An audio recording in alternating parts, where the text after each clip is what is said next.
What is up, everybody? I'm No Lux Given, back with some more Hearthstone Battlegrounds. And before we jump into the game, there's a few things that I wanted to talk about.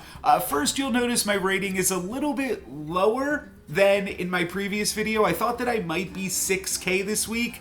The only time that I really found time to play some Battlegrounds was in like the airport terminal on very terrible Wi-Fi, which just led to me losing some rating points. So that's exciting because it means that you'll get to watch the full journey of the climb up to 6K. So that'll be fun. We also have a small patch and some new additions to the tavern this week. So first off, let's go through the updates. Some armor updates. Master Nguyen's armor was reduced to 8. I did think Master Nguyen was a pretty good hero. I remember that being a pretty good hero about the time that I stopped playing. This was one of the newest heroes released, and the flexibility, I think, is generally pretty powerful. I also thought that ETC Band Manager was good, and they reduced the armor to 10. So that is an indicator that it's good, but they also buffed it by a pretty considerable amount here. Now it costs 3 gold instead of 4, and I'm sure that changes around a lot of different econ-based things that you can now pick up a buddy for 1 less gold. I've never actually played with ETC, I don't believe. I stopped playing before buddies were introduced and never played him in the past week or so. So I'm not actually super familiar with ETC, but it always seemed good, and now it seems even better. And then this sentence is kind of interesting. So Patch's armor was reduced to 10 in higher ranked lobbies. So I guess it used to be a little bit higher, and it is still 5 in lower ranked lobbies. That's really interesting that there's such a disparity there, that it's a very, very good hero in lower ranked lobbies. I don't know what lower ranked lobbies means. I don't know if that's 6K. I don't know if that's 8K. I don't know if that's 5K. It could be anything or just something totally random. So I am curious if you know what is considered a lower or higher ranked lobbies. Feel free to let me know in the comments down below, but we're going to hope to get to those higher ranked lobbies, which maybe means patches won't be as good. I don't know. Kind of an interesting thing to think about there, kind of balancing for different elo. I like it. It's definitely not something that I'm used to, but it does make sense. And I don't see too many games willing to like experiment with this. I think about like League of Legends, where things are balanced for competitive play, and then there's heroes that I think they're called heroes. Maybe they're called champions in League of Legends. Where like they're very good casually, but will never see play in tournaments, and vice versa. So that's always kind of an interesting thing to think about when you're balancing in these games. And then we do have a bunch of minion updates as well. Front Drake goes from a 2-1 down to a 1-1. And again, I've played with some of these things. I don't have all of these committed to memory, but I have at least played with all of these things in at least one game. Maybe Dragons wasn't even available. I don't even remember, to be honest. I don't remember this change, but some of these changes I'll be pretty familiar with. Like, what's funny is I actually remember the low flyer change, but I didn't remember the upbeat Front Drake change. I did know they were going to change it, and this makes sense too. Now there's a real cost because this is really good econ, and picking it up turn 1, now there's a real cost. Now you know you're going to lose. You're not going to be able to tie against like a Elemental or something. Low flyer is interesting. I think that it was pretty powerful in the early game. Wasn't usually super high impact in the late game, though I did use it in a game or two with the Dragonlings off of Drakasaf. So I will, it'll get worse in those scenarios, and I still think it's a pretty good card early on, but definitely a little bit worse. So that makes sense. That seems fair. Reef Rifter, or Reef Riffer, oh, he's got a guitar there. Reef Riffer, I basically predicted this one, just give it 1 less health. You can't really change too much else about the card, and that's going to make it just a little less useful, but I still think this is a pretty good Naga, all things considered. And notably, I'm a little bit surprised, but they are not hitting the core combo of Coroner or Crooner, and the one where you get to keep the spells permanently, and then the one where you get to recast the spells again. So it's interesting that none of that gets hit. Now, Molten Rock is kind of an awkward one. And I don't think that this helps Molten Rock too much, because here's the thing. Elementals, you want to churn through them. You want to be selling off your elementals and then rebuying them. And if you think about it like this, I mean, sure, +1 attack is fine, and it's going to get +1 health, but every time you play an elemental, if you have that tier 5 minion, every time you play an elemental, all of your elementals are going to get +1/+1 or +2/+2.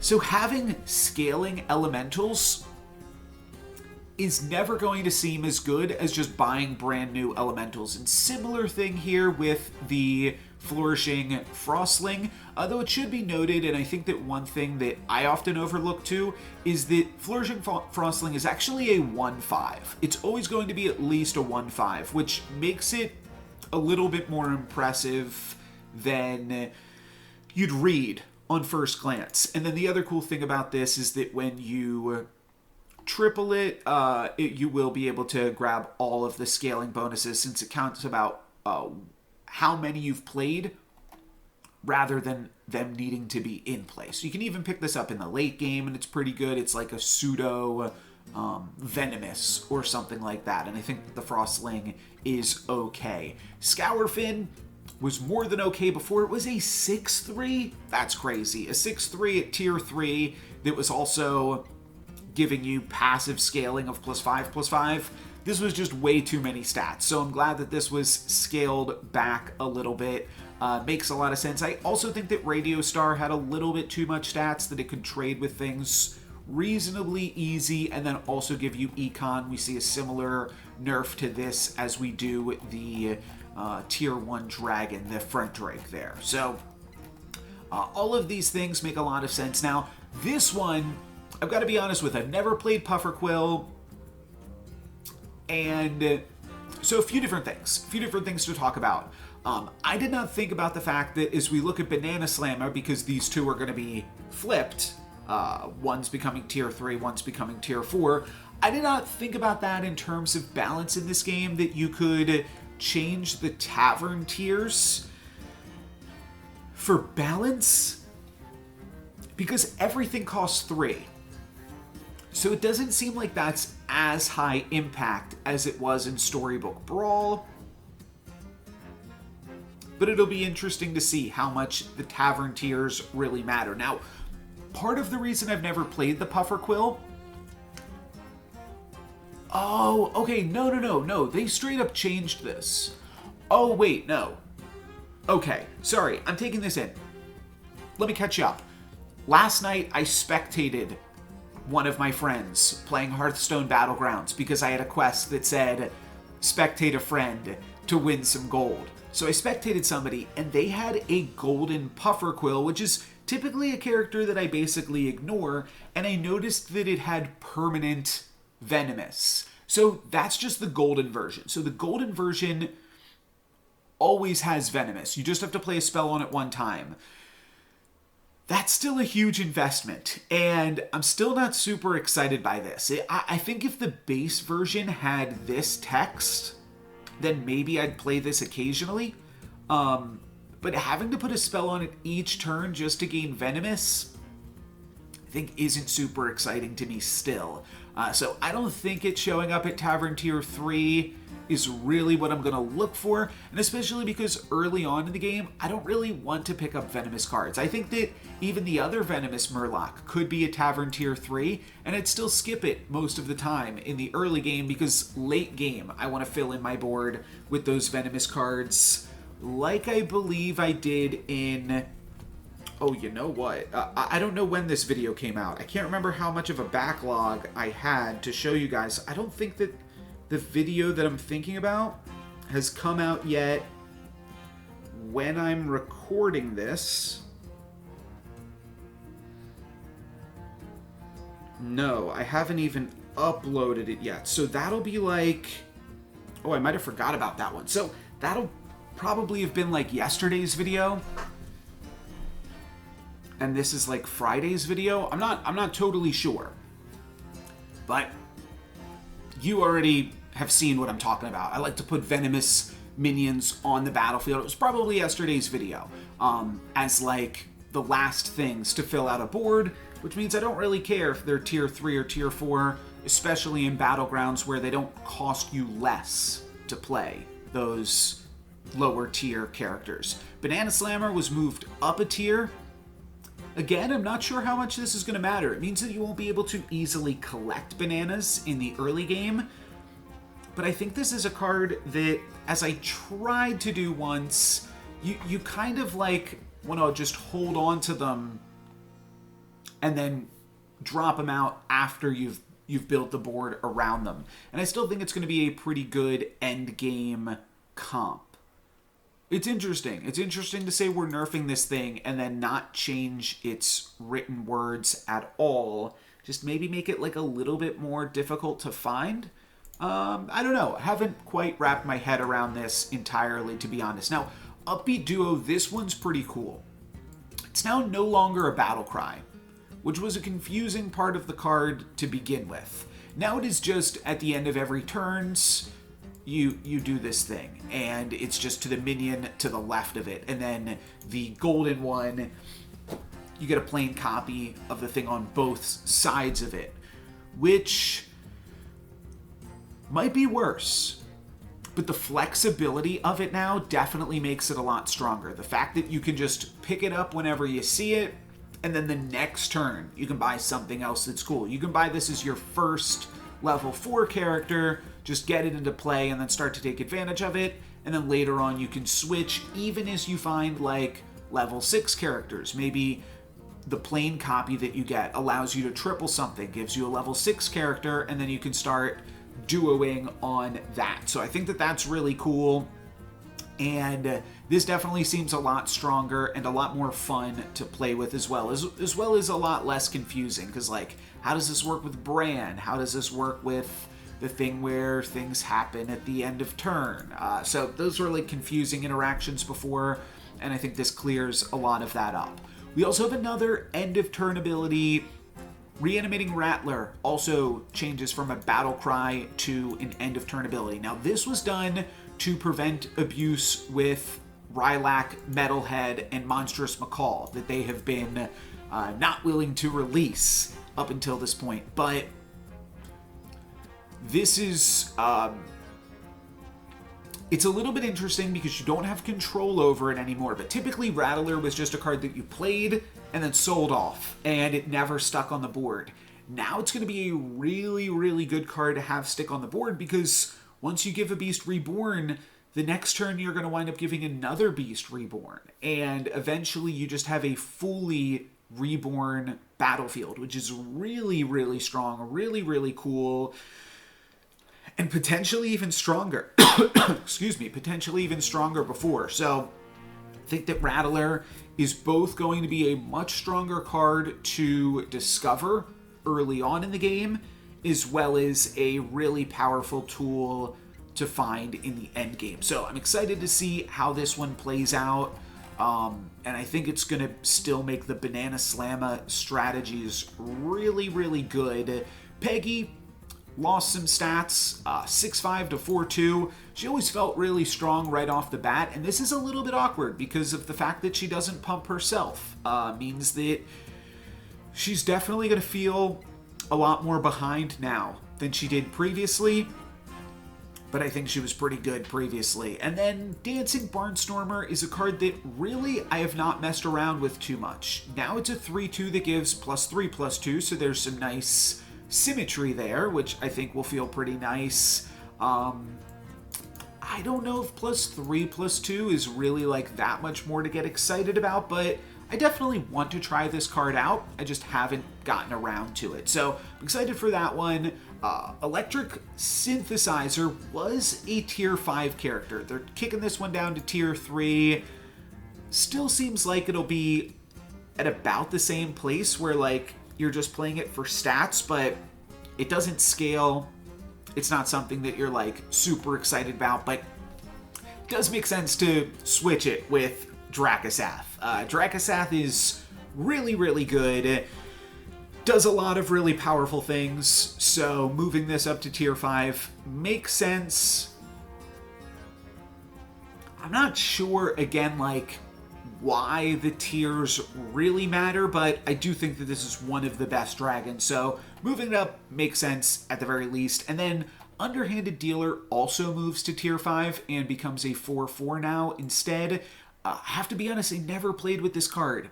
I probably should have. It kind of fills the role of the pirate from the previous patch. Sorry, just like have a hair in my mouth or something.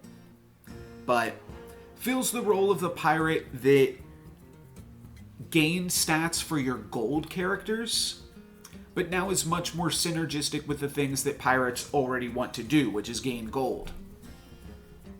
Seems cool. The fact that it got nerfed means that I was probably underutilizing it previously, but what can you do? Maybe I will still try to utilize it now. More starting stats. You're going to be able to pick it up in the early game less often though, which I think is partially like where it shined, in the same way that that old pirate was pretty good, just as like some scaling to grab early on and go crazy with. Now, Mama Bear is also a really nice card. Now from 5/5 to 4/4s across the board. Still think that this thing is going to be really good. The thing that separates it is that in this game, summon includes playing your cards originally, because you can't return your cards to your hand. So it makes all beasts that you play after it a lot bigger, and it's just a pretty big card in general. So I still think that Mama Bear is going to be an essential part of those things. We've got a lot to get through here, I suppose. Let's pick up the pace here. Record Smuggler loses some stats. I think Smuggler was already kind of a struggler, but I don't know. I don't know about this one. I mean, it's still incredibly fun, so I think just for that reason alone, it's still going to be something that I try to play into, but we'll see how that plays out with a lot less stats now, like 66% of the stats remaining. Gusty Trumpeter now takes one less elemental to get a random elemental, and I think that there is definitely something to be said about that, especially for the golden version. I didn't know if Hearthstone was going to crash. I'm getting a spinning wheel there. Looks like we're still good. I still hear the tavern talking. After you sell 5 elementals, to get 2 random elementals is pretty big, because then you are almost there, especially if one of those is a Celemental or the Battle Cry, add an elemental to your hand. You can really just start to go crazy with that. So that still seems like a lot of fun. And I never even got it online before. I had it a few times, but it was just too much of an investment to get the trumpeters started, and now maybe we can play. So that seems like a lot of fun. Caligos, a small nerf, well, honestly a pretty big nerf, from 412 down to 210. The biggest thing about Caligos though, it can pump itself. And if you have multiple Caligos, then they even pump each other. So that winds up being better to not combine them for a second. But that's one of the reasons that Caligos, I think, is one of the easiest comps to get into in the end game, and I still think that's going to be really powerful.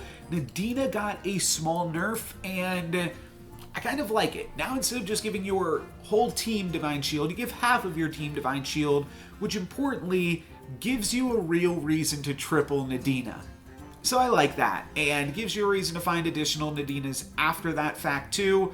I think that this is a welcome change, so I'm happy to see that one. It seemed too good before. I was playing dragons way too often, so with all of these dragons nerfs, might be a little bit too much. You might have been able to just get away with doing this one, but it's fine. I'm happy to see some nerfs here. Rock getting a buff, and again, I don't know how much it matters to scale your elementals. Because like I said, every time you play an elemental, you're giving all of your elementals in your shop more stats than you're giving the elementals in play. Even with the additional stats here from Rock now. So, really not sure how much this thing matters, really. But maybe we'll try it out at some point. And then the last change here, we've got Zap becoming a 710, from a 710 to an 816. That's a lot more stats. Maybe that'll allow it to hit some more breakpoints and things. I'm not really sure exactly, but seems good enough to me. And then Monstrous Macaw has returned now that they have made the Metalhead combo get patched out.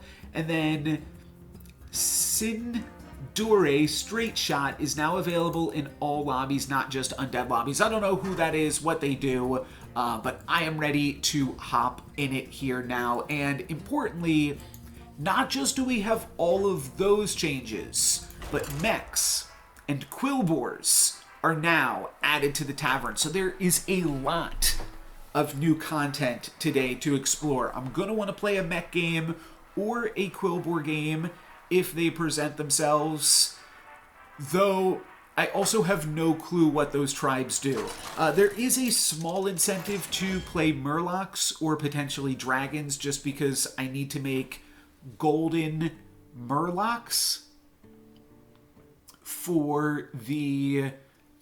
There's like a quest line thing right now where I think you get like cosmetics, and I want to finish that out before the end of the week. Add a random minion to Bob's Tavern to your hand, give it +1/+1. That seems good. That's econ. Yeah, that makes sense. You pick the thing with the least armor. Refreshing my head. We also have Mechs. And we've got Murloc. So I think turn 1 I'm probably just going to get to tapping. I could maybe, if there's that thing that gives you the coin, grab that. Are you ready? When you sell this, get 2 blood gems. I could also roll if I don't like any of these. Yeah, sure, let's roll. So it looks like we've got Quillboars and Mechs, and we'll probably pick up a mini Myrmidon this turn. Indeed. We've got a 4/4. That's not bad. So next turn I level, and then on turn 3 I get to purchase and tap. So that's pretty good. And yeah, I guess I missed it. I guess we were looking at both Quillboars and Mechs for this one. So we'll get to play with some new cards. Dang. That is a really strong start to the game. I'm going to take 4. Nasty.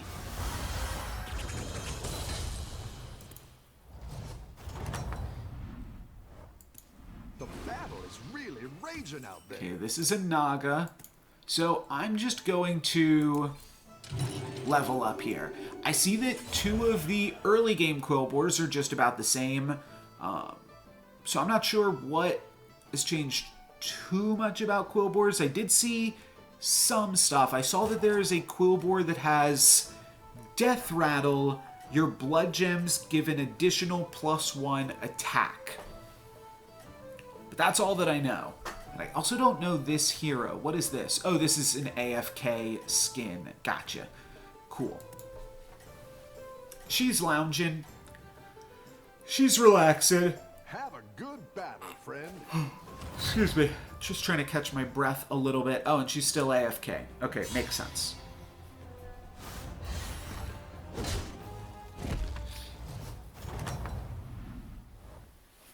Your minions really Alright, so here is a mech. After you play a Quillboar, gain a blood gem. Okay. I mean, I do like the Pup Bot plus the Mini Trident, or the Pup Bot plus the Puzzle Box. Let's just tap and see where this goes. We grab a frog. I think I will just take Prophet of the Boar.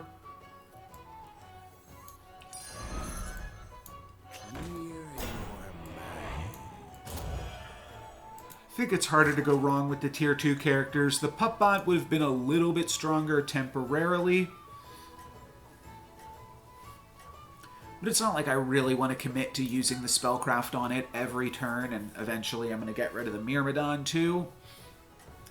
I think the Myrmidon is kind of a flavor fail. It should, like, technically double itself. It should be a 2/2 that gives +2/+2, or a 1/1 that gives +1/+1 or something, just so that way it's actually doubling.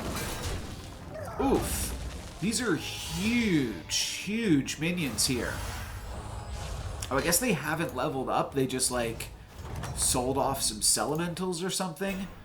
Curious, curious. Okay, I remember the Metal Tooth Leaper. Also seeing the Sun Bacon Relaxer. I think I'll go for a mistake with +1/+1 off of 50/50. Seems good to me. Oh, it's also a Quillboar. Oh, wow. Okay. Did not consider that. That is pretty cool. Huh. Makes me like some of this other stuff going on a little bit more even. Plus it's a beast. Plus it's a mech. I think I'm still just going to take the Relaxer and roll. Magnetic. At the end of your turn, gain +1/+1. That's not too bad to just throw onto a mistake immediately. We could just pump up this mistake right now. Just a little bit even. Just to start to put some more stats into it. Next turn, we could lock onto the Lullabot. We're going to level and buy one character. I think I might actually grab the Cup, though, here. But it's hard to say, because passive scaling this early on is also pretty useful. Okay, and we tie. Not too shabby. Tough battle. Pick yourself back up and turn it around. So this is a 5/5. It's only a 3/3, but it does get out of hand. I could also just puzzle box and roll the die. If we miss on the puzzle box, I could sell off the Bacon and the Myrmidon to grab one of these two things that's a little bit stronger. This is not a Quillboar, that is worth noting.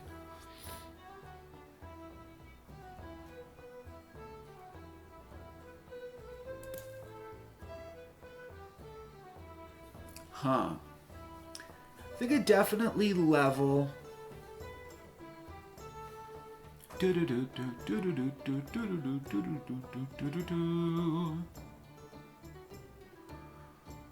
don't know. I mean, this is a new card. Seems fun to me. You know what? Kind of punished there. I'll do what I can. Throw some stats on that for now. Yeah, we're just going to wind up selling through this probably next turn. Oh, I do have an extra gold to roll. Not going to get me anywhere, though. Don't tell the others. I'm rooting for you.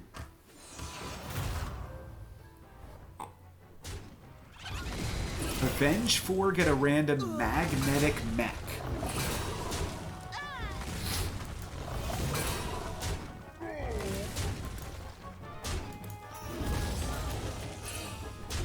That is pretty good.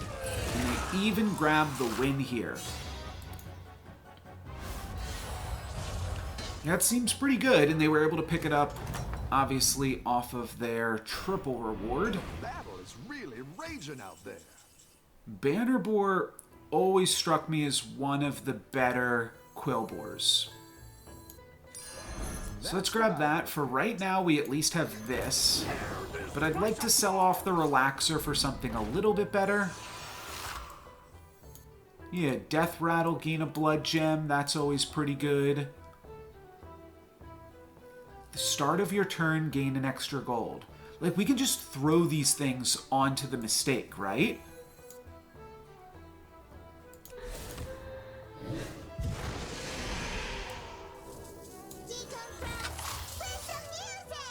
Yeah, that's so cool. Alright, and then I think I sell out of the Relaxer and pick up the Thorn Caller.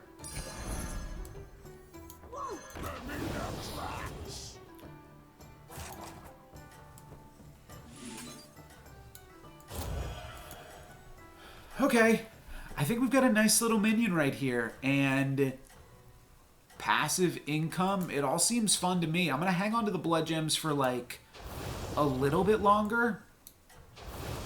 Nah, let's get a little bit of stats here, but I'm going to hang on to some of them.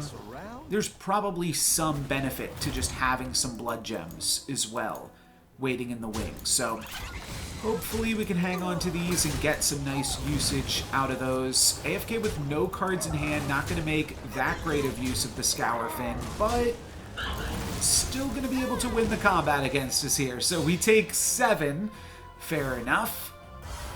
I will probably sell off this thing this turn. The Adventurer, or whatever it's called. The Scout. Welcome back. How's it going out Could also triple the Scout. I don't think that's that good. We could level, see what other things are in the game. Step up our game. See what else comes to the tavern. Alright, Sly Raptor. Not bad to just hit this immediately.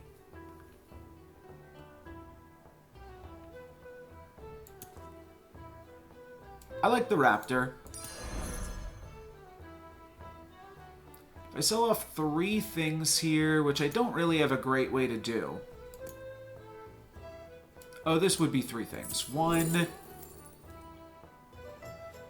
Well, I don't want to sell off. Don't want to sell off any of these things here now. Alright, I just sell this.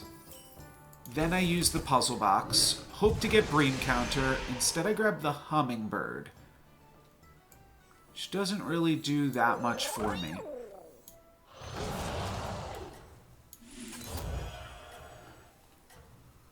The Hummingbird with +5/+5 isn't super exciting, but maybe I still wind up finding myself in beasts? I don't know. I really just wanted Bream Counter there before I played the Scour Fin, but I think this is probably fine. We do have 2 cards that aren't really doing that much in the form of Banner Boar and my 2/3. But if the mistake is doing enough, then it might not matter. And we also have a 7/7 hiding out here. Ooh, this is a new Quillboar. I missed what it was. But that could be useful for me. Well, it got close. It got close. Put him down to 3 here. We take, what, 4? 5. Well, we're learning. Even if nothing else comes out of here, I'm learning. It's my first game, basically, in a week. Any defeat that doesn't destroy you makes you strong. So we need some time to get back into it a little bit. Could take a lease. I don't hate it.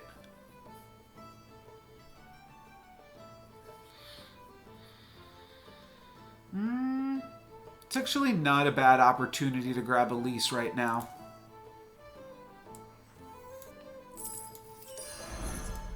My quest begins here. Seen a lot of little froggies. Probably just gonna... Oh, the Hummingbird is quite large. Maybe I just have to get rid of Prophet of the Boar. Oh, what is this? For the rest of the game, your blood gems give an extra +1 attack. That could be pretty good. I think it probably is. So am I getting rid of Scour Fin? Maybe.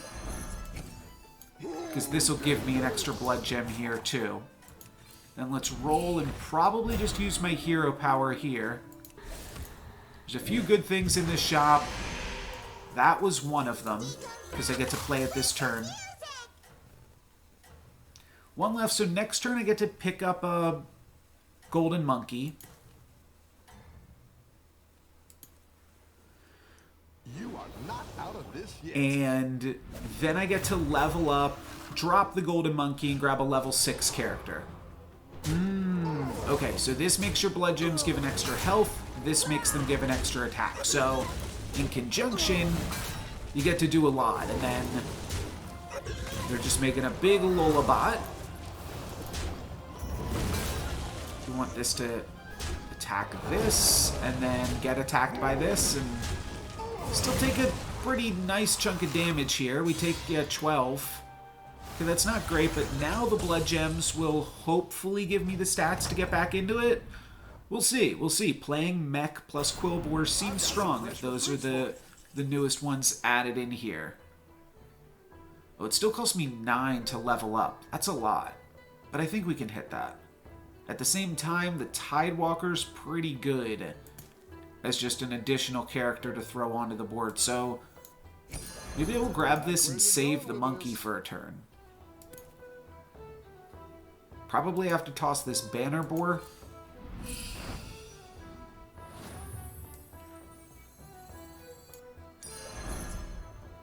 Well, this is a battle cry, so this is just good to cycle through. Let's get rid of this. Watch out. And now all my blood gems are giving +2/+2. I probably just grab it again. I need to cycle through this real quick. Watch out. Let's play this. Let's puzzle box, and then let's throw some blood gems around.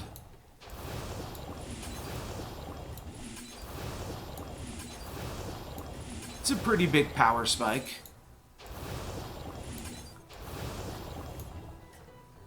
Sure. And we grabbed a mug. Next turn, I will get to level, drop the monkey, toss the prophet.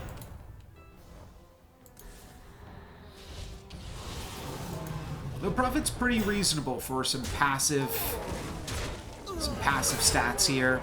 Would have been real nice to attack that into Bran. Oh, if the Tidewalker hits the coupling, oof, that is such a waste. That's unfortunate.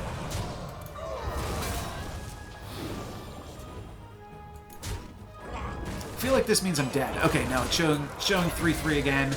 Still think I'm probably dead here. Yes, I am. Right? 14, I'm at 7. Okay. An 8th place finish. Back down to 500. But, like I said, just means you'll get to watch me climb for a little bit longer. And then wouldn't you know it, I played another one and forgot to press record.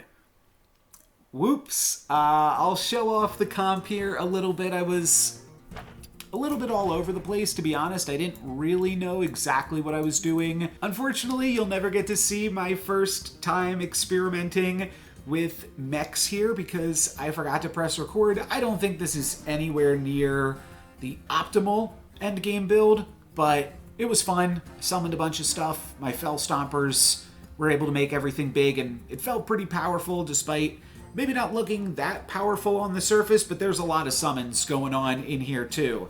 But unfortunately for today, that's going to be it for me. Thank you guys very much for watching. I'm No Lex Given. Peace.